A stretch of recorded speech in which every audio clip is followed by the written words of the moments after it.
अन्नकूट की पूजा के बाद फिर गोवर्धन बनाने की तैयारी की, जो कि गाय के गोबर से बनाते हैं और जो कि 3 बजे से लगते हैं, तो 5 साढ़े 5 तक तैयार बनाना पड़ता है। और मोहक को ऐसी चीज़ों को देख के बहुत खुशी होती है। मोहक खुशी बना रहा था, गोवर्धन बन रहे हैं हमारे घर में, और मैं उनको सजाते हुए घर के फूलों से उनकी माला तैयार की, माला पहनाई उनको, और कुछ इस प्रकार से गोवर्धन महाराज दिखे, पूरा बनकर उनका स्वरूप ऐसे तैयार हुआ। और फिर मैं उनको तैयार करने के बाद कुछ इस तरीके से थंब दिखाया मैंने। फिर हम सब ने शाम को बैठ के गोवर्धन का जो शुभ मुहूर्त होता है उसमें सोनी जी, हमारे सारे परिवार ने बैठकर हमने पूजा की गोवर्धन महाराज की, विधि विधान से गोवर्धन गिरिराज महाराज का ध्यान लगाते हुए। 7 कोस की परिक्रमा होती है, उसमें 3 कोस की होती है पहले, फिर 4 कोस की होती है। कृष्ण कुंड, राधा कुंड, उन सबका ध्यान लगाया। मानसी गंगा के नाम से सबका ध्यान लगाया।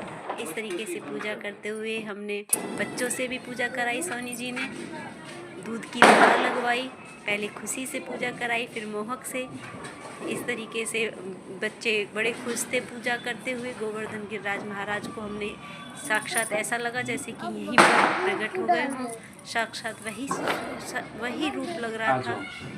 और बच्चे बड़ी खुशी के साथ गोवर्धन गिरिराज महाराज को भोग लगाते हुए बड़े खुशी के साथ उनकी पूजा कर रहे थे। और उसके साथ साथ में आरती पूजा भी कर रही थी, गाना भी गा रही थी, जैसे कि श्री गोवर्धन महाराज महाराज तेरे माथे मुकुट विराज गयो, श्री गोवर्धन महाराज महाराज तेरे माथे मुकुट विराज गयो। इस तरीके से भजन गाया, उसमें सबका नाम लेते हैं, करते रहे बच्चों के साथ को गिरिराज महाराज सबका ही नाम गोवर्धन गिरिराज महाराज की परिक्रमा लगाते हुए। जो सोनी जी हैं उनके परिवार में जैसे पहले से गाते हैं, गोवर्धन की परिक्रमा दे, 7 कुंड की परिक्रमा दे, कुछ ऐसे करके गोवर्धन गिरिराज महाराज की हम परिक्रमा कर रहे थे, 7 परिक्रमा की। और बारी बारी से किसी को आगे, पापा उसके, फिर मैं, फिर मेरा बेटा।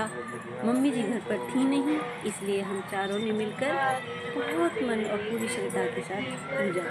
जय जय श्री राम।